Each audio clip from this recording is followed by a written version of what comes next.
ನಮಸ್ಕಾರ, ನ್ಯೂಸ್ ಸಂಗಮಕ್ಕೆ ಸ್ವಾಗತ. ಮೊದಲಿಗೆ ಹೆಡ್ಲೈನ್ಸ್. ಕುಶಾಲನಗರ ತಾಲೂಕಿನ ಕೂಡ್ಮಂಗ್ಳೂರು ಸರ್ಕಾರಿ ಪ್ರೌಢಶಾಲೆಯಲ್ಲಿ ರಾಷ್ಟ್ರೀಯ ಅಂತರಿಕ್ಷ ದಿನಾಚರಣೆ ಆಚರಿಸಲಾಯಿತು. ಕ್ಯಾರ್ಪೇಟೆ ಪಟ್ಟಣದ ಪ್ರವಾಸಿ ಮಂದಿರದ ಸಭಾಂಗಣದಲ್ಲಿ ಬೀದಿ ಬದಿ ವ್ಯಾಪಾರಿಗಳ ಆರ್ಥಿಕ ಸಾಕ್ಷರತಾ ಕಾರ್ಯಕ್ರಮ ಹಮ್ಮಿಕೊಳ್ಳಲಾಗಿತ್ತು. ನಾಪಕ್ಲುವಿನ ಶಹಮಾ ಆಪ್ಟಿಕಲ್ ಕಣ್ಣಿನ ಕ್ಲಿನಿಕ್ ವತಿಯಿಂದ ಆಟೋ ಚಾಲಕರಿಗೆ ಉಚಿತ ನೇತ್ರ ತಪಾಸಣೆ ಹಮ್ಮಿಕೊಳ್ಳಲಾಗಿತ್ತು.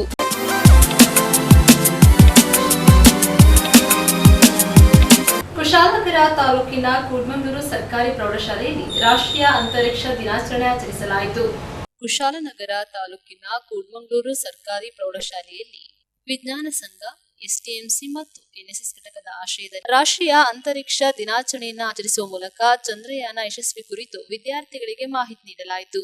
ರಾಷ್ಟ್ರೀಯ ಅಂತರಿಕ್ಷ ದಿನಾಚರಣೆಯ ಮಹತ್ವ ಕುರಿತು ಮಾಹಿತಿ ನೀಡಿದ ಶಾಲಾ ಮುಖ್ಯ ಶಿಕ್ಷಕ ಟಿಜಿ ಪ್ರೇಮ್ಕುಮಾರ್, ಚಂದ್ರಯಾನ 3ರ ಯಶಸ್ಸಿನ ಸ್ಮರಣಾರ್ಥವಾಗಿ ಬಾಹ್ಯ ಆಚರಿಸಲಾದ ದಿನಗಳು ವಿದ್ಯಾರ್ಥಿಗಳಲ್ಲಿ ಬಾಹ್ಯಾಕಾಶದ ಕುರಿತು ವೈಜ್ಞಾನಿಕ ಸಂಶೋಧನೆಗಳನ್ನ ಮತ್ತು ಸಾಹಸಗಳನ್ನ ಕೈಗೊಳ್ಳಲು ಪ್ರೇರೇಪಣೆ ಸಿಗುತ್ತದೆ ಎಂದರು. ಅಂತರಿಕ್ಷ ಕ್ಷೇತ್ರದಲ್ಲಿ ನಮ್ಮ ದೇಶವನ್ನ ಮತ್ತಷ್ಟು ಉನ್ನತ ಸ್ಥಾನಕ್ಕೇರಿಸಲು ಈ ದಿನ ಸಹಕಾರಿಯಾಗಿದೆ ಎಂದು ಪ್ರೇಮ್ಕುಮಾರ್ ತಿಳಿಸಿದರು. ಭಾರತದ ಬಾಹ್ಯಾಕಾಶ ಸಾಧನೆಗಳ ಕುರಿತು ಮಾಹಿತಿ ನೀಡಿದ ಶಾಲೆಯ ವಿಜ್ಞಾನ ಸಂಘದ ಉಸ್ತುವಾರಿ ಶಿಕ್ಷಕಿ ಬಿಡಿ ರಮ್ಯಾ ಮಾತನಾಡಿ, ಬಾಹ್ಯ ಸಾಧನೆಗಳ ಪೈಕಿ ಚಂದ್ರಯಾನ 3 ಯೋಜನೆಗೆ ವಿಶೇಷ ಸ್ಥಾನವಿದೆ. ಕಳೆದ ವರ್ಷ ಆಗಸ್ಟ್ 23ರಂದು ಚಂದ್ರಯಾನ 3 ಮಿಷನ್ನ ವಿಕ್ರಮ್ ಲ್ಯಾಂಡರ್ ಚಂದ್ರನ ದಕ್ಷಿಣ ಧ್ರುವಕ್ಕೆ ಇಳಿದ ಕ್ಷಣದಲ್ಲಿ ಇತಿಹಾಸವೇ ಸೃಷ್ಟಿಯಾಯಿತು. ಈ ಸ್ಥಳಕ್ಕೆ ತಲುಪಿದ ಮೊದಲ ರಾಷ್ಟ್ರ ಭಾರತವಾಯಿತು. ಈ ಸಂಭ್ರಮವನ್ನ ಸದಸ್ಯಗೊಳಿಸಲು ಭಾರತ ಸರ್ಕಾರವು ಪ್ರಸಕ್ತ ವರ್ಷದಿಂದ ಆಗಸ್ಟ್ 23ರಂದು ರಾಷ್ಟ್ರೀಯ ಬಾಹ್ಯಾಕಾಶ ದಿನ ಎಂದು ಆಚರಿಸಲಾಗುತ್ತಿದೆ ಎಂದರು. ಅಂತರಿಕ್ಷಕ್ಕೆ ಉಡಾಯಿಸುವ ರಾಕೆಟ್ ಉಪಕರಣದ ಮಾದರಿಯನ್ನ ಮಕ್ಕಳಿಗೆ ಪ್ರಾತ್ಯಕ್ಷಿಕೆ ಮೂಲಕ ಪ್ರದರ್ಶಿಸಿ ಅಂತರಿಕ್ಷ ಯಾನದ ಬಗ್ಗೆ ವಿವರಿಸಲಾಯಿತು. ಶಾಲಾ ಶಿಕ್ಷಕರಾದ K Gopalakrishna, MT Dayananda Prakash, BD Ramya, SM Geetha, Ansila Rekha, KT Soumya, ಸಿಬ್ಬಂದಿ ಎಂ ಉಷಾ ಇದ್ದರು. ಬಹಳ ವಿಶೇಷ ದಿನ. ನಮ್ಮ ದೇಶದಲ್ಲಿ ISRO Indian space research organisation ಗೊತ್ತಲ್ವಾ, ಭಾರತೀಯ ಬಾಹ್ಯಾಕಾಶ ಸಂಶೋಧನಾ ಸಂಸ್ಥೆ ಬೆಂಗಳೂರಲ್ಲಿ ಖಗೋಳ ಅಧ್ಯಯನಕ್ಕೆ ವಿಶೇಷವಾಗಿ ಅಮೆರಿಕದ ನಾಸಾ ಮತ್ತು ಭಾರತದ ಇಸ್ರೋ ಇವೆರಡು ಸಂಸ್ಥೆಗಳು ಖಗೋಳ ಅಧ್ಯಯನ ಮಾಡ್ತಕ್ಕಂಥದ್ದು. ಮಂಗಳಾಂಗಣಕ್ಕೆ ಹೋಗಾಗಿದೆ ಮತ್ತು ಚಂದ್ರನ ಅಂಗಳಕ್ಕೂ ಕೂಡ ಹೋಗಿದೆ. ಚಂದ್ರಯಾನ 3 ಕಳೆದ ವರ್ಷ ಕಕ್ಷೆಯನ್ನು ಸುತ್ತಿದ ನಂತರ ಆಗಸ್ಟ್ 23ರಂದು ಚಂದ್ರನ ಅಂಗಳಕ್ಕೆ ಇಳಿದಂಥ ಒಂದು ಸಕ್ಸಸ್ ಆ ದಿನ ಅದು. ಅದಕ್ಕೆ ಈ ದಿನವನ್ನು ಈ ವರ್ಷ ಮೊದಲನೇ ವರ್ಷದಿಂದ ರಾಷ್ಟ್ರೀಯ ಅಂತರಿಕ್ಷ ದಿನ ಅಂತ ಕರಿತೀವಿ. ನ್ಯಾಷನಲ್ ಸ್ಪೇಸ್ ಡೇ ಅಂತ ಕರಿತೀವಿ. ಇದು ವಿಜ್ಞಾನ ಮತ್ತು ತಂತ್ರಜ್ಞಾನದಲ್ಲಿ ಒಂದು ದೊಡ್ಡ ಮೈಲಿಗಲ್ಲು ನಮ್ಮ ದೇಶದ ಸಾಧನೆ. ಇನ್ನೂ ಕೂಡ ಅಷ್ಟು ಮಾಡ್ತಾ ಇದ್ದಾರೆ. ನ್ಯೂಸ್ ಸಂಗಮಕ್ಕಾಗಿ doctor H M Raghukoti, Kushalnagar. K R Pete ಪಟ್ಟಣದ ಪುರಾಣ ಪ್ರಸಿದ್ಧ ಶ್ರೀ ಲಕ್ಷ್ಮೀನಾರಾಯಣಸ್ವಾಮಿ ದೇವಾಲಯದ ವಾರ್ಷಿಕೋತ್ಸವ ಶ್ರದ್ಧಾಭಕ್ತಿಯಿಂದ ನಡೆಯಿತು. ಕ್ಯಾರ್ಪೇಟೆ ಪಟ್ಟಣದ ಪುರಾಣ ಪ್ರಸಿದ್ಧವಾದ ಶ್ರೀ ಲಕ್ಷ್ಮೀನಾರಾಯಣಸ್ವಾಮಿ ದೇವಾಲಯದ ವಾರ್ಷಿಕೋತ್ಸವದ ಅಂಗವಾಗಿ ಲಕ್ಷ್ಮೀನಾರಾಯಣಸ್ವಾಮಿ ಕಲ್ಯಾಣೋತ್ಸವ ಕಾರ್ಯಕ್ರಮವು ಶ್ರದ್ಧಾಭಕ್ತಿಯಿಂದ ನಡೆಯಿತು. ಟಿ ನರಸೀಪುರದ ಗುಂಜ ನರಸಿಂಹಸ್ವಾಮಿ ದೇವಾಲಯದ ಪ್ರಧಾನ ಅರ್ಚಕರಾದ ವೇದಬ್ರಹ್ಮ ಶ್ರೀಧರ ಭಟ್, ಸಾಂಸ್ಕೃತಿಕ ಸಂಘಟಕ ಶ್ರೀ ನಾರಾಯಣ ಆಚಾರ್ಯ ಹಾಗೂ ಅರಸೀಕೆರೆಯ ಮಾಲೇಕಲ್ ತಿರುಪತಿ ದೇವಾಲಯದ ಪ್ರಧಾನ ಅರ್ಚಕರಾದ ಶ್ರೀನಿವಾಸಾಚಾರ್ ಕಲ್ಯಾಣೋತ್ಸವ ಕಾರ್ಯಕ್ರಮದ ನೇತೃತ್ವ ವಹಿಸಿದ್ದರು. ಕಲ್ಯಾಣೋತ್ಸವ ಕಾರ್ಯಕ್ರಮದಲ್ಲಿ ಮುಖ್ಯ ಅತಿಥಿಯಾಗಿ ಭಾಗವಹಿಸಿದ್ದ ಮಹಿಳಾ ಹೋರಾಟಗಾರ್ತಿ, ಸಮಾಜ ಸೇವಕಿ ಪರಿಮಳ ನಾಗರಾಜ ಶೆಟ್ಟಿ ಮಾತನಾಡಿ, ಇಂದಿನ ಒತ್ತಡದ ಜೀವನದಲ್ಲಿ ದೇವರು ಮತ್ತು ಧರ್ಮದ ಮಾರ್ಗದಲ್ಲಿ ಸಾಗುವುದರಿಂದ ಮನಸ್ಸಿಗೆ ಶಾಂತಿ, ನೆಮ್ಮದಿಯೂ ದೊರೆಯುತ್ತದೆ ಎಂದರು. ಪ್ರಥಮ ದರ್ಜೆ ಗುತ್ತಿಗೆದಾರರಾದ ಡಿಪಿ ಪರಮೇಶ್ ದಂಪತಿಗಳು, ಕುವೆಂಪು ಕನ್ನಡ ಬಳಗ ಸೇವಾ ಟ್ರಸ್ಟ್ ಅಧ್ಯಕ್ಷರಾದ ಕೆಬಿಸಿ ಮಂಜುನಾಥ್ ದಂಪತಿಗಳು, ಪುರಸಭಾ ಸದಸ್ಯರಾದ ಕೆಸಿ ಮಂಜುನಾಥ್ ದಂಪತಿಗಳು, ತಹಶೀಲ್ದಾರ್ ಆದರ್ಶ, ಕಸಬಾ ಹೋಬಳಿ ರಾಜಸ್ವ ನಿರೀಕ್ಷಕರಾದ ಜ್ಞಾನೇಶ್, ಗ್ರಾಮಾಡಳಿತ ಅಧಿಕಾರಿ ಜಗದೀಶ್, ಮೋಹನ್ ಆಚಾರ್ಯ, ತಾಲೂಕು ಬ್ರಾಹ್ಮಣ ಮಹಾಸಭಾಧ್ಯಕ್ಷ ಅರವಿಂದ್ ಕಾರಂತ್, ನಾಗರತ್ನಮ್ಮ ಸಿದ್ದಪ್ಪ ಶೆಟ್ಟಿ, ನಿರ್ಮಲಾ ನಾಗೇಂದ್ರ ಗುಪ್ತಾ, ಸವಿತಾ ರಾಜಶೇಖರ್ ಸೇರಿದಂತೆ ನೂರಾರು ಜನರು ಪೂಜಾ ಕಾರ್ಯಕ್ರಮದಲ್ಲಿ ಭಾಗವಹಿಸಿದ್ದರು.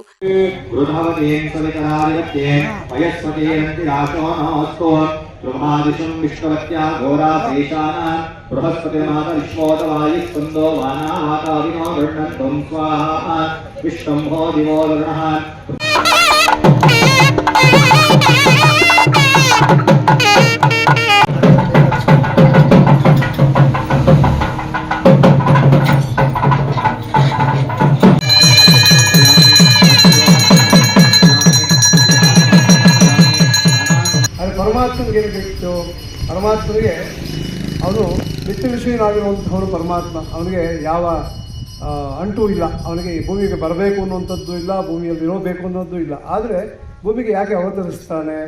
ನಾವನ್ನ ಹುಟ್ಟುತ್ತೀವಿ ಅಂತ ಹೇಳ್ತೀವಿ, ಆದರೆ ಪರಮಾತ್ಮನ ಅವತರಿಸಿದ್ದಾನೆ ಅಂತ ಹೇಳ್ತೀವಿ. ಆಗಮಗಳಲ್ಲಿ 3 ವೈಷ್ಣವ ಆಗಮಗಳುಂಟು. ಅದರೊಳಗೆ ಪಾಂಚರಾತ್ರ, ವೈಖಾನಸ ಹಾಗೂ ತಂತುಸಾರಾಗಮ ಅನ್ನುವಂಥ ವೈಷ್ಣವ ಆಗಮಗಳು. ಅದರೊಳಗೆ ವೈಖಾನಸ ಅನ್ನುವಂಥದ್ದು ತಿರುಪತಿಯಲ್ಲಿ ಪೂಜೆ ಮಾಡುವಂತಹ ವಿಧಾನದಲ್ಲಿ ಪೂಜೆ ಮಾಡುವಂತಹದ್ದು. ಹಾಗಾಗಿ ಇದಕ್ಕೆ ವಿಶೇಷವಾಗಿರುವಂತಹ ಒಂದು ಪ್ರಾಶಸ್ತ್ಯ ಉಂಟು. ಯಾಕೆ ಅಂತ ಹೇಳಿದ್ರೆ ಪರಾರ್ಥ ಹಾಗೂ ಸ್ವಾರ್ಥ ಅನ್ನುವಂಥ 2 ಪೂಜೆಗಳ ವಿಧಾನಗಳುಂಟು. ಸ್ವಾರ್ಥ ಅಂದರೆ ನಾವು ಮನೇಲಿ ಮಾಡ್ಕೊಳ್ಳುವಂಥದ್ದು ಸ್ವಾರ್ಥ. ಪರಾರ್ಥ ಅಂದರೆ ಎಲ್ಲರಿಗೂ ದೇಶ ಕಾಲ ಎಲ್ಲವೂ ಸಮೃದ್ಧಿ ಆಗಲಿ ಅನ್ನುವಂಥದ್ದು ಮಾಡುವಂಥದ್ದು ಪರಾರ್ಥ. ಹಾಗಾಗಿ ಇದು ವೈಖಾನಸ ಆಗಮದಲ್ಲಿ ಪರಾರ್ಥ ಪೂಜೆಯನ್ನು ಮಾಡುವಂಥದ್ದು. ಲೋಕ ಕಲ್ಯಾಣಾರ್ಥವಾಗಿ ನಡೆದಿರುವಂತಹ ಇವತ್ತಿನ ದಿವಸದ ಈ ಕಲ್ಯಾಣೋತ್ಸವದಿಂದ ಎಲ್ಲವೂ ಮಂಗಳಕರವಾಗಿ, ಎಲ್ಲವೂ ಕಲ್ಯಾಣವಾಗಲಿ. ಈ ದೇಶದ ಅಂದರೆ ಈ ಗ್ರಾಮದ ಜನರಿಗೆ ಎಲ್ಲರಿಗೂ ಅವರ ಅಭೀಷ್ಟಗಳು, ಅಂದರೆ ಯಾರ್ಯಾರಿಗೆ ಏನೇನು ಪ್ರಾಪ್ತಿಯಾಗಬೇಕು, ಏನೇನು ಬೇಕಾಗಿದೆ, ಅವರಿಗೆ ಬೇಕಾಗಿರೋದನ್ನು ಪರಮಾತ್ಮ ಅನುಗ್ರಹವನ್ನು ಮಾಡಿ ಎಲ್ಲರನ್ನೂ ಸಮೃದ್ಧಿಯಾಗಿ ಇಡಲಿ ಅಂತ ಹೇಳಿ ಪ್ರಾರ್ಥನೆ ಮಾಡಿ ಇವತ್ತಿನ ಕಲ್ಯಾಣೋತ್ಸವವನ್ನು ಜರುಗಿಸಲಾಗಿದೆ. ನ್ಯೂಸ್ ಸಂಗಮಕ್ಕಾಗಿ ಡಾಕ್ಟರ್ ಕೆಆರ್ ನೀಲಕಂಠ, ಕೆಆರ್ಪೇಟೆ. ಚಿಕ್ಕಬಳ್ಳಾಪುರದ ಪಂಚಮುಖಿ ಆಂಜನೇಯ ಸ್ವಾಮಿ ದೇಗುಲದಲ್ಲಿ ಮೆಗಾಸ್ಟಾರ್ ಚಿರಂಜೀವಿ ರವರ ಹುಟ್ಟುಹಬ್ಬದ ಅಂಗವಾಗಿ ವಿಶೇಷ ಪೂಜೆ ಸಲ್ಲಿಸಲಾಯಿತು. ಚಿಕ್ಕಬಳ್ಳಾಪುರದ ಹಳೆ ಆವರಣದ ಪಂಚಮುಖಿ ಆಂಜನೇಯ ಸ್ವಾಮಿ ದೇವಾಲಯದಲ್ಲಿ ಪದ್ಮಭೂಷಣ ಮೆಗಾಸ್ಟಾರ್ ಚಿರಂಜೀವಿ ಹುಟ್ಟುಹಬ್ಬವನ್ನ ಮೆಗಾ ಬ್ರದರ್ಸ್ ಫ್ಯಾನ್ ಅಸೋಸಿಯೇಷನ್ ವತಿಯಿಂದ ವಿಶೇಷ ಪೂಜೆ ಸಲ್ಲಿಸಿ ಅರ್ಥಪೂರ್ಣವಾಗಿ ಹುಟ್ಟುಹಬ್ಬವನ್ನ ಆಚರಣೆ ಮಾಡಿದರು. ಪ್ರತಿ ವರ್ಷದಂತೆ ಈ ವರ್ಷವೂ ಸಹ ಮೆಗಾಸ್ಟಾರ್ ಚಿರಂಜೀವಿ ಹುಟ್ಟುಹಬ್ಬವನ್ನು ಆಚರಿಸಲಾಯಿತು. ಸರ್ಕಾರಿ ಆಸ್ಪತ್ರೆಗಳಲ್ಲಿ ಹಣ್ಣು ಹಂಪಲು ಹಾಗೂ ವೃದ್ಧಾಶ್ರಮಗಳಲ್ಲಿ ಊಟದ ವ್ಯವಸ್ಥೆ ಕಲ್ಪಿಸಲಾಗಿತ್ತು. ಇವತ್ತು ಚಿರಂಜೀವಿ 69ನೇ ಹಾಗಾಗಿ ಎಲ್ಲ ಇನ್ನೂ ಫ್ಯಾನ್ಸ್ಗಳೆಲ್ಲ ಬರಬೇಕಾಗಿತ್ತು. ಕಾರಣಾಂತರದಿಂದ ಕೆಲಸಕ್ಕೆ ಎಲ್ಲ ಹೋಗಿದ್ದಾರೆ, ಅದರಿಂದ ಇದಾಯಿತು. ಏನಿವತ್ತು ಅವ್ರ ಹುಡುಗಬಾಗಿಯಾಗಿ ಇಂದ್ರ ಸಿನಿಮಾ ನೋಡೋ ಹುಮ್ಮಸ್ಸಲ್ಲಿ ಎಲ್ಲ ಅಭಿಮಾನಿಗಳೆಲ್ಲ ಥಿಯೇಟ್ರ್ಗಳಲ್ಲಿ ಆಲ್ಮೋಸ್ಟ್ ಎಲ್ಲ ಇದ್ದೋಗಿದ್ರು. ಕಾರಣಾಂತರದಿಂದ ಬಂದಿಲ್ಲ. ಅದಕ್ಕೆ ಅವರ ಹೆಸರಲ್ಲಿ ನಮ್ಮ ಪಂಚಮುಖಿ ಆಂಜನೇಯ ಸ್ವಾಮಿ ಆವರಣದಲ್ಲಿ ಪೂಜೆ ಕಾರ್ಯಕ್ರಮ ಕೊಂಡಿದ್ದೀವಿ. ಅದೇ ಕೇಕ್ ಕಟಿಂಗು, ಪ್ರಸಾದ, ಗಿಡ ಸಿಹಿ ನೀಡೋ ಕಾರ್ಯಕ್ರಮ ಎಲ್ಲ ಅಂದ್ಕೊಂಡಿದ್ವಿ. ಟೋಟಲ್ ನಮ್ಮ ಮೆಗಾ ಅಭಿಮಾನಿಗಳು ಏನೇ ಕೆಲಸ ಇದ್ರೂ ಎಲ್ಲೇ ಇದ್ರೂ ಒಂದು ಕಾರ್ಯಕ್ರಮ ಅನ್ನುವಾಗ ಎಲ್ಲ ಕೈ ಜೋಡಿಸಿ ನಮಗೆ ಸಾಥ್ ಕೊಡ್ತಾರೆ. ಎಸ್ಪೆಷಲಿ ಅವರಿಗೆ ಮನಸ್ಫೂರ್ತಿಯಾಗಿ ನಾನು ಎಲ್ಲರಿಗೂ ನಮಸ್ಕಾರ. ಇವತ್ತು ನಿಮಗೆಲ್ಲ ತಿಳಿದಿರೋ ಹಾಗೇನೆ ಮೆಗಾಸ್ಟಾರ್ ಚಿರಂಜೀವಿಯವರ ಜನ್ಮದಿನ, 69ನೇ ಜನ್ಮದಿನ. ವಿಶೇಷವಾಗಿ ಪ್ರತಿ ವರ್ಷದಂತೆ ಈ ವರ್ಷವೂ ಸಹ ಅಭಿಮಾನಿಗಳು ನಮ್ಮ ಚಿಕ್ಕಬಳ್ಳಾಪುರದಲ್ಲಿ ಬಹಳ ಸಾಮಾಜಿಕ ಕಾರ್ಯಕ್ರಮ ಮುಖೇನ, ಅಂದರೆ ಬ್ಲಡ್ ಡೊನೇಟ್ ಮಾಡೋದಾಗಿರ್ಬೋದು, ಸಸಿ ನೆಡುವಂಥ ಕಾರ್ಯಕ್ರಮ ಆಗಿರ್ಬೋದು, ಬಡ ರೋಗಿಗಳಿಗೆ ಹಣ್ಣು ಹಂಪಲು ಕೊಡುವಂಥದ್ದು ಮತ್ತು ದೇವಸ್ಥಾನದಲ್ಲಿ ವಿಶೇಷ ಪೂಜೆ ಮಾಡ್ತಕ್ಕಂಥ ಕಾರ್ಯಕ್ರಮವನ್ನು ಪ್ರತಿ ವರ್ಷದಂತೆ ಈ ವರ್ಷವೂ ಆಚರಣೆ ಮಾಡ್ಕೊಂಡು ಬಂದಿದ್ದಾರೆ. ವಿಶೇಷವಾಗಿ ಚಿರಂಜೀವಿಯವರಿಗೆ ದೇವರ ಆಯುರ ಆರೋಗ್ಯ ಐಶ್ವರ್ಯಗಳನ್ನು ಕರುಣಿಸಲಿ ಅಂತ ಎಲ್ಲರ ತಮ್ಮ ಮುಖಾಂತರ ದೇವರಲ್ಲಿ ಪ್ರಾರ್ಥನೆ ಮಾಡ್ತಾ. ನ್ಯೂಸ್ ಸಂಗಮಕ್ಕಾಗಿ ಮೋಹನ್, ಚಿಕ್ಕಬಳ್ಳಾಪುರ. ನಾಪೋಕ್ಲುವಿನ ಶಹಮಾ ಆಪ್ಟಿಕಲ್ ಕಣ್ಣಿನ ಕ್ಲಿನಿಕ್ ವತಿಯಿಂದ ಆಟೋ ಚಾಲಕರಿಗೆ ಉಚಿತ ನೇತ್ರ ತಪಾಸಣೆ ಹಮ್ಮಿಕೊಳ್ಳಲಾಗಿತ್ತು. ಪ್ರತಿಯೊಬ್ಬ ಮನುಷ್ಯನಿಗೆ ದೃಷ್ಟಿ ಎಂಬುದು ಬಹಳ ಮುಖ್ಯ. ಕಣ್ಣಿನ ದೃಷ್ಟಿ ಕಳೆದುಕೊಂಡರೆ ಜೀವನ ಕಷ್ಟ ಸಾಧ್ಯ ಎಂದು ನಾಪೋಕ್ಲುವಿನ ಶಹಮಾ ಆಪ್ಟಿಕಲ್ ಕಣ್ಣಿನ ಮಾಲೀಕರಾದ ಸಂಶೋಧನ್ ತಿಳಿಸಿದರು. ನಾಪೋಕ್ಲುವಿನ ಆಟೋ ಚಾಲಕರಿಗೆ ಶಹಮಾ ಆಪ್ಟಿಕಲ್ ಕ್ಲಿನಿಕ್ನಲ್ಲಿ ಆಯೋಜಿಸಿದ್ದ ಉಚಿತ ನೇತ್ರ ತಪಾಸಣೆ ಹಾಗೂ ಕನ್ನಡಕ ವಿತರಣೆ ಕಾರ್ಯಕ್ರಮದಲ್ಲಿ ಪಾಲ್ಗೊಂಡು ಮಾತನಾಡಿದರು. ಪ್ರತಿನಿತ್ಯ ಜನರನ್ನ ಕರೆದೊಯ್ಯುವ ಆಟೋ ಚಾಲಕರಿಗೆ ಕಣ್ಣಿನ ಸಂರಕ್ಷಣೆ ಬಹಳ ಮುಖ್ಯ. ಈ ಹಿನ್ನೆಲೆಯಲ್ಲಿ ಶಹಮಾ ಆಪ್ಟಿಕಲ್ಸ್ ವತಿಯಿಂದ ಆಟೋ ಚಾಲಕರಿಗೆ ಉಚಿತ ನೇತ್ರ ತಪಾಸಣೆ ಮಾಡಿ ಅವಶ್ಯಕತೆ ಇದ್ದವರಿಗೆ ಪರಿಶೀಲಿಸಿ ನೀಡಲಾಗುವುದು ಎಂದರು. ನಾಪೋಕ್ಲು ಆಟೋ ಚಾಲಕರ ಸಂಘದ ಅಧ್ಯಕ್ಷರಾದ ಟಿಕೆ ಸುಕುಮಾರ್ ಮಾತನಾಡಿ, ಹಲವು ರೀತಿಯ ಕಣ್ಣಿನ ಸಮಸ್ಯೆ ಎದುರಿಸುತ್ತಿರುವ ಆಟೋ ಚಾಲಕರಿದ್ದಾರೆ. ಅವರ ನೆರವಿಗೆ ಕಾರ್ಯೋನ್ಮುಖವಾದ ಆಸ್ಪೆಯ ಕಾರ್ಯ ಶ್ಲಾಘನೀಯ ಎಂದರು. ಕಾರ್ಯಕ್ರಮದಲ್ಲಿ ಶಹಮಾ ಕ್ಲಿನಿಕ್ ಮಾಲೀಕರಾದ ಸಂಶೋಧನ್, ನಾಪೋಕ್ಲು ಆಟೋ ಚಾಲಕರ ಸಂಘದ ಅಧ್ಯಕ್ಷರಾದ ಟಿಕೆ ಸುಕುಮಾರ್ ಅವರ ನೇತ್ರ ತಪಾಸಣೆ ಮಾಡುವುದರ ಮೂಲಕ ಕಾರ್ಯಕ್ರಮವನ್ನು ಉದ್ಘಾಟಿಸಲಾಯಿತು. ಇದೇ ಸಂದರ್ಭ ಆಟೋ ಚಾಲಕರ ಸಂಘದ ಮಾಜಿ ಅಧ್ಯಕ್ಷರಾದ ಅಬ್ದುಲ್ ರಜಾಕ್, ಕಾರ್ಯದರ್ಶಿ ಸತೀಶ್, ಸಂಘದ ಪದಾಧಿಕಾರಿಗಳು, ಸದಸ್ಯರು, ಕ್ಲಿನಿಕ್ ಸಿಬ್ಬಂದಿಗಳು ಪಾಲ್ಗೊಂಡಿದ್ದರು. ಶಹಮಾ ಆಪ್ಟಿಕಲ್ಸಿನ ಇದರಲ್ಲಿ ಉಚಿತ ಕಣ್ಣಿನ ತಪಾಸಣೆ ಹಾಗೂ ದೃಷ್ಟಿ ತಪಾಸಣೆ ಹಾಗೂ ಕನ್ನಡಕ ವಿತರಣೆ ಉಚಿತವಾಗಿ ಕೊಡ್ತಿದ್ದೇವೆ. ಅದರಲ್ಲಿ ನಾವು ಈ ಒಂದು ಎಲ್ಲ ಬಂಧುವರಿಗೆ ನಮ್ಮ ಸ್ವಾಗತ. ಇಲ್ಲಿರುವ ಶಹಮಾ ಆಪ್ಟಿಕಲ್ಸ್ ವತಿಯಿಂದ 4 ನಾಡು ಆಟೋ ಚಾಲಕರಿಗೆ ಉಚಿತವಾಗಿ ಕಣ್ಣಿನ ತಪಾಸಣೆ ಹಾಗೂ ಕನ್ನಡಕ ವಿತರಣೆ ಕಾರ್ಯಕ್ರಮವನ್ನು ಹಮ್ಮಿಕೊಂಡಿದ್ದಾರೆ. ಅವರ ಉದಾರ ಮನಸ್ಸಿಗೆ ನಮ್ಮೆಲ್ಲರ ಪರವಾಗಿ ಅಭಿನಂದನೆಗಳು. ಇನ್ನೂ ಮುಂದಕ್ಕಿಸ್ತಾ ಈ ಮನೆಗೆ ಅತ್ಯಂತ ಉತ್ತಮ ಕೆಲಸ ಸಮಾಜ ಸೇವೆಯನ್ನು ಮಾಡಲಿ ಅಂತ ಹೇಳಿ ಆಶಿಸ್ತೀನಿ. ನ್ಯೂಸ್ ಸಂಗಮಕ್ಕಾಗಿ ದುಗ್ಗಳ ಸದಾನಂದ ನಾಪೋಕ್ಲು. ಚಿಕ್ಕಮಗಳೂರು ಜಿಲ್ಲೆಯ ಕೊಪ್ಪ ತಾಲೂಕಿನ ವಿವಿಧ ಶಾಲೆಯ ವಿದ್ಯಾರ್ಥಿಗಳಿಗೆ ಡಚ್ ವ್ಯೂ ಹಾಗೂ ನಗು ಫೌಂಡೇಶನ್ ವತಿಯಿಂದ ಪೌಷ್ಟಿಕ ಆಹಾರ ವಿತರಣೆ ಕಾರ್ಯಕ್ರಮ ನಡೆಯಿತು. ಡಚ್ ವ್ಯೂ ಹಾಗೂ ನಗು ಫೌಂಡೇಶನ್ ಸಹಯೋಗದಲ್ಲಿ ಚಿಕ್ಕಮಗಳೂರು ಜಿಲ್ಲೆಯ ಕೊಪ್ಪ ತಾಲೂಕಿನ ಸುಂಕದಗದ್ದೆ ಶಾಲೆ, ಎಲೆಮಡಲು ಶಾಲೆ, ಹೇರೂರು ಶಾಲೆ, ಕಲಮಕ್ಕಿ ಶಾಲೆ, ಸ್ತೀರೂರು ಶಾಲೆ ಮತ್ತು ಹೆರ್ಸೆ ಶಾಲೆಗಳನ್ನೊಳಗೊಂಡ 150 ಮಕ್ಕಳಿಗೆ ಪೌಷ್ಟಿಕ ಆಹಾರ ವಿತರಣೆ ಕಾರ್ಯಕ್ರಮಕ್ಕೆ ಚಾಲನೆ ನೀಡಲಾಯಿತು. ಕಾರ್ಯಕ್ರಮವನ್ನು ಸಮಾಜ ಕಲ್ಯಾಣ ಇಲಾಖೆಯ ಸಹಾಯಕ ನಿರ್ದೇಶಕರಾದ ಪಾಟೀಲ್ ಅವರು ಉದ್ಘಾಟಿಸಿದರು. ಇದೇ ಸಂದರ್ಭದಲ್ಲಿ ತಾಲೂಕು ಪಂಚಾಯಿತಿಯ ಕಾರ್ಯಕ್ರಮ ವ್ಯಾಪಕರಾದ ಶ್ರೀಮತಿ ರೇಷ್ಮಾ, ಎಸ್ಟಿಎಂಸಿ ಅಧ್ಯಕ್ಷರಾದ ಸತೀಶ್, ಉಪಾಧ್ಯಕ್ಷರಾದ ಮಮತಾ, ಸದಸ್ಯರು, ಗ್ರಾಮಸ್ಥರು, ಮಕ್ಕಳು ಹಾಗೂ ಮುಖ್ಯ ಗುರುಗಳಾದ ಮಮತಾ ಅವರು ಉಪಸ್ಥಿತರಿದ್ದರು. ಈ ಯೋಜನೆ ಕುರಿತು ಚೌಡ್ಲಾಪುರ ಸೂರಿ ಶಿಕ್ಷಕರು ವಿವರಣೆ ನೀಡಿದರು. ಇದೊಂದು ವಿಶೇಷ ಯೋಜನೆಯಾಗಿದ್ದು, ಇದರ ಅಡಿಯಲ್ಲಿ ಪ್ರತಿ 4 ದಿನಗಳು ಪೌಷ್ಟಿಕ ಆಹಾರ ನೀಡಲಾಗುತ್ತದೆ. 1ನೇ ದಿನ ತೆಂಗಿನಕಾಯಿ ಲಾಡು, 2ನೇ ದಿನ ಸಿರಿಧಾನ್ಯಗಳ ಲಾಡು, 3ನೇ ದಿನ ಶೇಂಗಾ ಬರ್ಫಿ ಮತ್ತು 4ನೇ ದಿನ ಯಾವುದಾದರೂ ಹಣ್ಣು ಇಂತಹ ಮಹಾನ್ ಕಾರ್ಯಕ್ಕೆ ಅವಕಾಶ ನೀಡಿ ಮತ್ತು ಮಕ್ಕಳ ಆರೋಗ್ಯಗಳನ್ನು ಪ್ರೀತಿಸುವ ಡಚ್ ವ್ಯೂ ಹಾಗೂ ನಗು ಫೌಂಡೇಶನ್ ಪ್ರವರ್ತಕರಾದ ಶ್ರೀಮತಿ ದೀಟಿ ಅವರಿಗೆ ಎಲ್ಲಾ ಶಾಲೆಗಳ ಗ್ರಾಮಸ್ಥರು ಅಭಿನಂದಿಸಿದರು. ಡಚ್ ವ್ಯೂ ಮತ್ತು ನಗು ಫೌಂಡೇಶನ್ ಸಂಸ್ಥೆಯ ಸಹಯೋಗದಲ್ಲಿ ಗ್ರಾಮೀಣ ಮಕ್ಕಳ ಅಪೌಷ್ಟಿಕತೆಯನ್ನು ನಿವಾರಣೆ ಮಾಡಲಿಕ್ಕಾಗಿ ಅವರ ಸಹಯೋಗದಲ್ಲಿ ಪೌಷ್ಟಿಕಾಂಶವುಳ್ಳ ಆಹಾರವನ್ನ ನಮ್ಮ ಶಾಲಾ ಮಕ್ಕಳಿಗೆ ವಿತರಣೆಯನ್ನ ಮಾಡುವಂತ ಕಾರ್ಯಕ್ರಮ ಹಾಕೊಂಡಿದ್ದೀವಿ. ಆ ಸಂಸ್ಥೆ ನಮಗೆ ವಾರದಲ್ಲಿ 4 ದಿನ ಪೌಷ್ಟಿಕಾಂಶವುಳ್ಳ ಆಹಾರವನ್ನ ನಮ್ಮ ಮಕ್ಕಳಿಗೆ ವಿತರಣೆ ಮಾಡ್ತಿದ್ದೇವೆ. ಆ ಸಂಸ್ಥೆಯವರಿಗೆ ಎಲ್ಲ ಮಕ್ಕಳ ಪರವಾಗಿ ಹಾಗೂ ಗ್ರಾಮಸ್ಥರ ಪರವಾಗಿ ತುಂಬ ಹೃದಯದ ಧನ್ಯವಾದಗಳು ನಾವು ಅರ್ಪಿಸುತ್ತೇವೆ. ನ್ಯೂಸ್ ಸಂಗಮಕ್ಕಾಗಿ ವಂಶಿಹನಿ, ಕುಶಾಲನಗರ. ಕ್ಯಾರ್ಪೇಟೆ ಪಟ್ಟಣದ ಪ್ರವಾಸಿ ಮಂದಿರದ ಸಭಾಂಗಣದಲ್ಲಿ ಬೀದಿ ಬದಿ ವ್ಯಾಪಾರಿಗಳು ಹಾಗೂ ವಿವಿಧ ಸಂಘ ಸಂಸ್ಥೆಗಳ ಪದಾಧಿಕಾರಿಗಳಿಗೆ ಆರ್ಥಿಕ ಸಾಕ್ಷರತಾ ಕಾರ್ಯಕ್ರಮ ಹಮ್ಮಿಕೊಳ್ಳಲಾಗಿತ್ತು.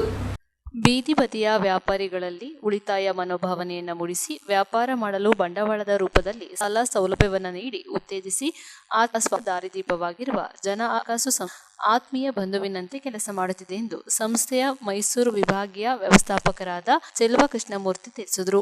ಕ್ಯಾರ್ಪೇಟೆ ಪಟ್ಟಣದ ಪ್ರವಾಸಿ ಮಂದಿರದ ಸಭಾಂಗಣದಲ್ಲಿ ಆಯೋಜಿಸಿದ್ದ ಬೀದಿ ಬದಿ ವ್ಯಾಪಾರಿಗಳು ಹಾಗೂ ವಿವಿಧ ಸಂಘ ಸಂಸ್ಥೆಗಳ ಪದಾಧಿಕಾರಿಗಳಿಗೆ ಆಯೋಜಿಸಿದ್ದ ಆರ್ಥಿಕ ಸಾಕ್ಷರತಾ ಕಾರ್ಯಕ್ರಮವನ್ನು ಉದ್ಘಾಟಿಸಿ ವಿವಿಧ ಗ್ರಾಹಕರಿಗೆ ಹಣಕಾಸು ಬಾಂಡ್ಗಳನ್ನು ವಿತರಿಸಿ ಮಾತನಾಡಿದರು. ಜನ ಆಶಾ ಸೌತ್ ನಿಧಿ ಲಿಮಿಟೆಡ್ ಹಣಕಾಸು ಸಂಸ್ಥೆಯು ಆಫ್ ಇಂಡಿಯಾದ ಅಧಿನಿಯಮಗಳು ಹಾಗೂ ಸೆಬಿ ಮತ್ತು ರೇರಾ ಸಂಸ್ಥೆಗಳ ಮಾರ್ಗಸೂಚಿಗಳ ಅಡಿಯಲ್ಲಿ ಕೆಲಸ ಮಾಡುತ್ತಿರುವ ಅಧಿಕೃತ ಹಣಕಾಸು ಸಂಸ್ಥೆಯಾಗಿದೆ. ಉತ್ತರ ಪ್ರದೇಶ ರಾಜ್ಯದ ಲಕ್ನೋದಲ್ಲಿ ಕೇಂದ್ರ ಕಚೇರಿಯನ್ನು ಹೊಂದಿರುವ ಜನ ಆಶಾ ಸಂಸ್ಥೆಯು ದೆಹಲಿ, ಪಂಜಾಬ್, ಮಹಾರಾಷ್ಟ್ರ, ಕೇರಳ, ಕಲ್ಕತ್ತಾ, ಛತ್ತೀಸ್ಗಢ, ರಾಜಸ್ಥಾನ, ತೆಲಂಗಾಣ ಹಾಗೂ ಕರ್ನಾಟಕ ರಾಜ್ಯದ 300ಕ್ಕೂ ಹೆಚ್ಚು ಶಾಖೆಗಳನ್ನು ಕರ್ನಾಟಕ ರಾಜ್ಯದಲ್ಲಿ ಮೈಸೂರು ನಗರವನ್ನ ಕೇಂದ್ರ ಕಚೇರಿಯನ್ನಾಗಿ ಮಾಡಿಕೊಂಡು ಕೆಲಸ ಮಾಡುತ್ತಾ 32 ಶಾಖೆಗಳು ಕಾರ್ಯನಿರ್ವಹಿಸುತ್ತಿದೆ ಎಂದು ಮಾಹಿತಿ ನೀಡಿದರು. ಜನ ಆಶಾ ಸೌತ್ ನಿಧಿ ಲಿಮಿಟೆಡ್ ಸಂಸ್ಥೆಯ ಆರ್ಥಿಕ ಸಾಕ್ಷರತಾ ಮಾರ್ಗದರ್ಶಕ ಅಜಯ್ ಕುಮಾರ್ ಮಾತನಾಡಿದರು. ಸಂಸ್ಥೆಯಲ್ಲಿ ಪಿಗ್ಮಿ ಖಾತೆಯನ್ನು ತೆರೆದು ಹಣಕಾಸು ವ್ಯವಹಾರ ನಡೆಸುವ ಸಾಲ ಸೌಲಭ್ಯವನ್ನು ಪಡೆದುಕೊಂಡು ಆರ್ಥಿಕವಾಗಿ ಸಬಲೀಕರಣ ಹೊಂದಿ ನೆಮ್ಮದಿಯ ಜೀವನ ನಡೆಸಬೇಕೆಂದು ಅಜಯ್ ತಿಳಿಸಿದರು. ಕೆಆರ್ಪೇಟೆ ತಾಲೂಕು ಕನ್ನಡ ಸಾಹಿತ್ಯ ಪರಿಷತ್ತಿನ ಮಾಜಿ ಅಧ್ಯಕ್ಷ ಕೆಆರ್ ನೀಲಕಂಠ, ರಾಜ್ಯ ಬಿಜೆಪಿ ಕಾರ್ಯಕಾರಿಣಿ ಸದಸ್ಯ ಅಗ್ರಹಾರ ಬಾಚಾಳಿ ಆರ್ ಜಗದೀಶ್, ಕರವೇ ಸ್ವಾಭಿಮಾನಿ ಸೇನೆಯ ತಾಲೂಕು ಘಟಕದ ಅಧ್ಯಕ್ಷ ಸಮೀರ್, ಬೀದಿ ಬದಿ ವ್ಯಾಪಾರಿಗಳ ಸಂಘದ ಅಧ್ಯಕ್ಷೆ ರತ್ನಮ್ಮ, ಉಪಾಧ್ಯಕ್ಷರಾದ ದ್ರಾಕ್ಷಾಯಿಣಿ, ಗೌರವಾಧ್ಯಕ್ಷರಾದ ಚಿನ್ನ ವೆಂಕಟಣ್ಣ, ಸಂಚಾಲಕರಾದ ಸತ್ಯಭಾಜಿನಾಥ್, ನರಸಮ್ಮ ಮತ್ತಿತರರು ಉಪಸ್ಥಿತರಿದ್ದರು. ಪಿಗ್ಮಿ ಮಾಡೋರಿಗೆ 1 ವರ್ಷ ಮಾಡಿದ್ರೆ 3% ಬರುತ್ತೆ, 2 ವರ್ಷ ಮಾಡೋರಿಗೆ 5% ಬರ್ತದೆ. ಈ 5%ನ್ನ 30,000ಕ್ಕೆ ಎಷ್ಟಾಯ್ತದೆ? 1,500 ಆಯ್ತದೆ. ಈ 1,500 ಇನ್ಸೆಂಟಿವ್ ಬರ್ತದೆ ಅವ್ರಿಗೆ. ಎಷ್ಟು? 1,500 ಇನ್ಸೆಂಟಿವ್ ಬರ್ತದೆ. ಜೊತೆಗೆ 25,000 ಮೇಲೆ ಕಲೆಕ್ಷನ್ ಮಾಡಿದರೆ ಅಂದರೆ 30,000 ಆಯ್ತದೆ. 4,000 ಸ್ಯಾಲರಿ ಅಂತ ಕೂಡ ಬರ್ತದೆ. ಐದು ವರ್ಷ ಈ ತಿಂಗಳು ಬರೀ ಕಲೆಕ್ಷನ್ ಮಾಡೋರಿಗೆ. ಅದೇ ಥರ ಈ ತಿಂಗಳು 10 ಕಲೆಕ್ಷನ್ ಮಾಡಿದ್ದಾರೆ, ನೆಕ್ಸ್ಟ್ 10 ತಿಂಗಳು 10 ಜನ ಕಲೆಕ್ಷನ್ ಮಾಡಿದ್ದಾರೆ. ಎಷ್ಟಾಯ್ತು? 20 ಪ್ಲಸ್ 100 ಅಂದರೆ 2,000 ಡೈಲಿ 2,000. ಇದು ಇನ್ಕ್ಲೂಡ್ ಆಗುತ್ತೆ, ಇದು ಸೇರ್ಕೊಳ್ತದೆ. ಇದು 1 ವರ್ಷಕ್ಕಂಡು ತಗೊಂಡು ನಡೀತದೆ, ಇದೆಲ್ಲ ಕೌಂಟ್ ಆಗುತ್ತೆ. ಹಾಗಾಗಿ 2,000 ಇಂಟು 30 ದಿನ ಅಂದರೆ 60,000 ಆಯಿತು. 60,000 ಮಾಡಿದವ್ರಿಗೆ 6 30 3,000 ಇನ್ಸೆಂಟಿವ್ ಬರ್ತದೆ. 4,000 8,000 ಸ್ಯಾಲರಿ ಹೆಚ್ಚಿಗೆ ಹಿಂಗೆ ಹೆಚ್ಚು ಡಬಲ್ ಆಗುತ್ತೆ ನೋಡಿ. ಹೇಗಿದೆ ಮಾಡೋರಿಗೆ ಮಾಡ್ಸೋರಿಗೆ ಆಮೇಲೆ ಮಾಡೋರಿಗೆ ಎಷ್ಟು ಬರ್ತದೆ, ಮಾಡ್ಸೋರಿಗೆ ಆಮೇಲೆ ಹೇಳ್ತೀನಿ. ಮತ್ತೆ ನೆಕ್ಸ್ಟ್ ಏನು ಮಾಡ್ತಾರೆ, ಸರ್ವಿಸ್ ಆಗುತ್ತೆ, ಒಂದು 20 ಜನ ಕಟ್ಟೋರು ನೆಕ್ಸ್ಟ್ 20 ಜನ ಮಾಡ್ತಾರೆ. ಎಷ್ಟಾಯ್ತದೆ ಡೈಲಿ? 4,000 ಡೈಲಿ ಕಲೆಕ್ಷನ್ ಮಾಡೋರಾದ್ರೆ ಡೈಲಿ 4,000 ಕಲೆಕ್ಷನ್. ಇಲ್ಲಿ 20,000 15,000 20,000 30,000 ಮಾಡ್ತಾರೆ ಡೈಲಿ ಕಲೆಕ್ಷನ್. ಬೇರೆ ಇದರಲ್ಲಿ ನಾವು ರೋಡ್ರ ಮಟ್ಟಿಗೆ ದಿನ 4,000 ಕಲೆಕ್ಷನ್ ಮಾಡಿದ್ರೆ ಫಸ್ಟ್ ಸಾರಿ 1,000 ಕಲೆಕ್ಷನ್ ಮಾಡ್ತಾರೆ, ಆಮೇಲೆ 2,000, 3 ತಿಂಗಳು 4,000 ಬಂದು 4,000 ಬಂದರೆ ಡೈಲಿ 30 ದಿನಕ್ಕೆ ಎಷ್ಟಾಯ್ತದೆ? 1,20,000. ಆ 1,20,000ಗೆ ಮಾಡೋರಿಗೆ 1,20,000ಕ್ಕೆ 5% ಎಷ್ಟು ಬರ್ತದೆ? 5,000. ಡೈಲಿ 60, 6,000 ಇನ್ಸೆಂಟಿವ್ ಬರ್ತದೆ. ಸ್ಯಾಲ್ರಿ 16,000 ಬರ್ತದೆ. 16 5 21,000. ಒಬ್ಬ ಒಂದು 15-20 ಜನ ಕಲೆಕ್ಷನ್ ಮಾಡೋ 4-5,000 ಕಲೆಕ್ಷನ್ ಮಾಡೋ ಆದರೆ ಅವನಿಗೆ ಮಿನಿಮಮ್ ಅಂದರೆ ಒಂದು 20,000 22,000 ಇನ್ಕಮ್, ಇನ್ಸೆಂಟಿವ್ ಸ್ಯಾಲ್ರಿ ಎರಡೂ ಬರ್ತದೆ. ಜನಾಶಾ ಸಂಸ್ಥೆಯ ಶಾಖೆ ಆರಂಭ ಆಗ್ತದೆ. ಹಾಗೆ 2025ನೇ ನೂತನ ವರ್ಷಕ್ಕೆ ನಮ್ಮ ಜನಾಶಾ ನಿಧಿ ಸಂಸ್ಥೆ ಬ್ಯಾಂಕ್ ಆಗಿ ಕೆಲಸವನ್ನು ಮಾಡುವಂತ ಎಲ್ಲ ಸಾಧ್ಯತೆಗಳು ನಿಚ್ಚಳವಾಗಿರೋದ್ರಿಂದ ಏನು ನಾವು ಈ ಒಂದು ಸಂಸ್ಥೆನಲ್ಲಿ ಪ್ರಾಮಾಣಿಕವಾಗಿ ಕೆಲಸವನ್ನು ಮಾಡ್ತೀವಿ, ನಮ್ಮೆಲ್ಲರಿಗೂ ಕೂಡ ಉಜ್ವಲವಾದಂಥ ಭವಿಷ್ಯ ಇದೆ. ಹಾಗಾಗಿ ನಾನು ಮೊನ್ನೆ ನಮ್ಮ ಸ್ನೇಹಿತರಾದ ಅಜಯ್ ಅವರು ಕರೆದಾಗ ಮೈಸೂರಿನ ಕೇಂದ್ರ ಶಾಖೆಗೆ ಹೋಗಿ ಅಲ್ಲಿ ಎಲ್ಲ ವಿಚಾರಗಳನ್ನ ತಿಳ್ಕೊಂಡು ಬಂದೆ. ಯಾವುದೇ ಒಂದು ಇಂಥ ಹಣಕಾಸು ವ್ಯವಹಾರ ಮಾಡ್ತಕ್ಕಂಥ ಸಂಸ್ಥೆ ಕೆಲಸ ಮಾಡಬೇಕಾದ್ರೆ RBI ಅಲ್ಲಿ ನೋಂದಾವಣಿ ಆಗಬೇಕು. RBI ಜೊತೆಗೆ ಸೆಬಿನಲ್ಲೂ ಕೂಡ ಅದು ಮಾನ್ಯತೆಯನ್ನು ಪಡೆಯಬೇಕು. ಮತ್ತೆ ರೇರಾ, ನಮ್ಮ ಕರ್ನಾಟಕ ರಾಜ್ಯದ ರೇರಾನಲ್ಲೂ ಕೂಡ ಇದು ನೋಂದಣಿ ಆಗಬೇಕು. ಇದ್ರ ಎಲ್ಲ ವ್ಯವಹಾರವನ್ನು ನೋಡ್ಕೊಳ್ಳೋದಕ್ಕೆ RBI ತನ್ನದೇ ಆದಂಥ ನಿಗಮವನ್ನು ಇಡ್ತಾ ಇರುತ್ತೆ.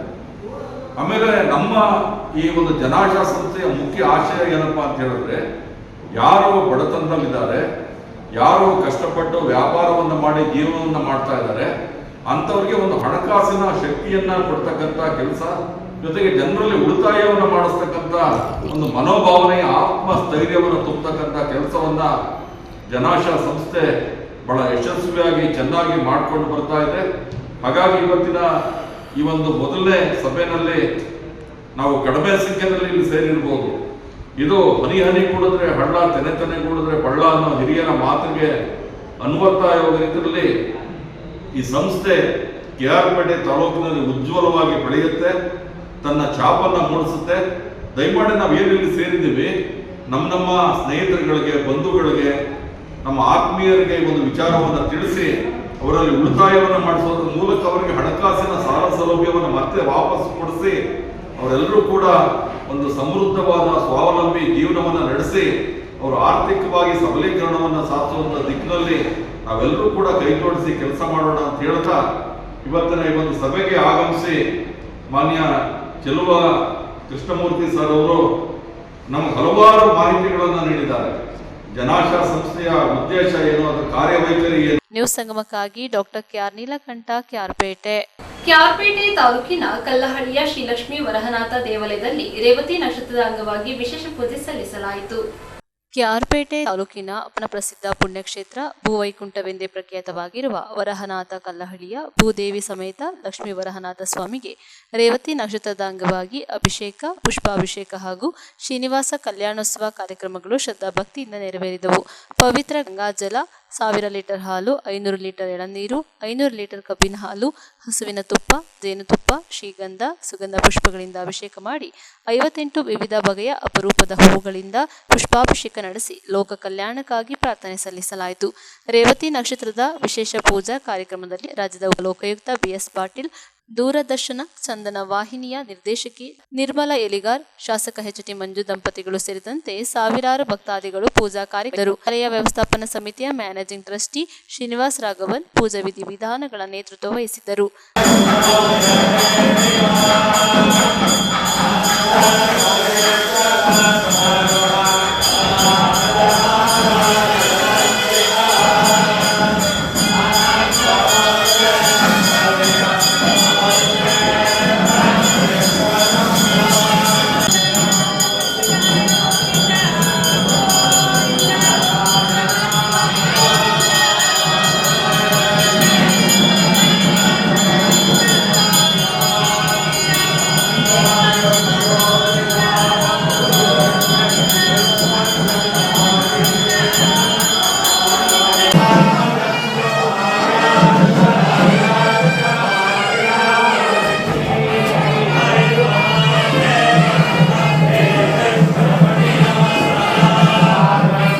ನ್ಯೂಸ್ ಸಂಗಮಕ್ಕಾಗಿ ಡಾಕ್ಟರ್ ಕೆ.ಆರ್. ನೀಲಕಂಠ, ಕೆ.ಆರ್.ಪೇಟೆ.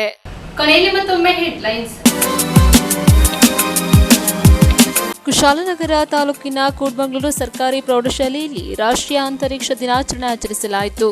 ಕೆ.ಆರ್.ಪೇಟೆ ಪಟ್ಟಣದ ಪ್ರವಾಸಿ ಮಂದಿರದ ಸಭಾಂಗಣದಲ್ಲಿ ಬೀದಿ ಬದಿ ವ್ಯಾಪಾರಿಗಳ ಆರ್ಥಿಕ ಸಾಕ್ಷರತಾ ಕಾರ್ಯಕ್ರಮ ಹಮ್ಮಿಕೊಳ್ಳಲಾಗಿತ್ತು. ನಾಪಕ್ಲುವಿನ ಶಹಮಾ ಆಪ್ಟಿಕಲ್ ಕಣ್ಣಿನ ಕ್ಲಿನಿಕ್ ವತಿಯಿಂದ ಆಟೋ ಚಾಲಕರಿಗೆ ಉಚಿತ ನೇತ್ರ ತಪಾಸಣೆ ಹಮ್ಮಿಕೊಳ್ಳಲಾಗಿತ್ತು.